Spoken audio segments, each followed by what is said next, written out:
Plastic 100 লিটারের 100 litre 100 litre. হ্যাঁ আচ্ছা, এটা তো ফ্রেশ দেখা যাচ্ছে। 100 লিটার। হ্যাঁ এটা এগুলা ভাই এটা রাখবো হলো একবার 8000 টাকা ভাই। এটা 8000। 8000। আচ্ছা, এটা ভাই এটা কি ফ্রিজ ভাই? ভাই একটা বেভারেজ সিলার আছে 882 লিটার। 882। 882 লিটার। এই দেখেন পুরা মানে অনেক বড় ফ্রিজ ভাই, যাদের বড় রেস্টুরেন্ট আছে বা যে জায়গায় চালাইতে চাই জায়গায় চালাইতে পারবো ভাই।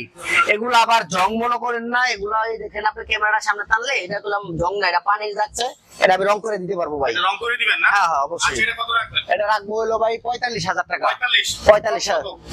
আচ্ছা 42 করে দেন ভাই। 42। 42। সিমেন্স দেখতে পাচ্ছেন? সিমেন্সের একটা ফ্রিজ ডিপ পোস্টার ভাই। Deep post. গ্রামের লিগে খুব ভালো হবে, গ্রামের লিগে একটা ফ্রিজ চাইতেছে কেউ, এই যে সিমেন্সের ফ্রিজটা নেন, made in German. Made in German ভাই। একদম ফ্রেশ, মানে কি একদম খুব সুন্দর ভাই, বাটন কাজ করে উপরে? সম্পূর্ণ জিনিস কাজ করে ভাই। এটা তো একবারে ফ্রেশ। কত হ্যাঁ। এটা কত লিটার? এটা হলো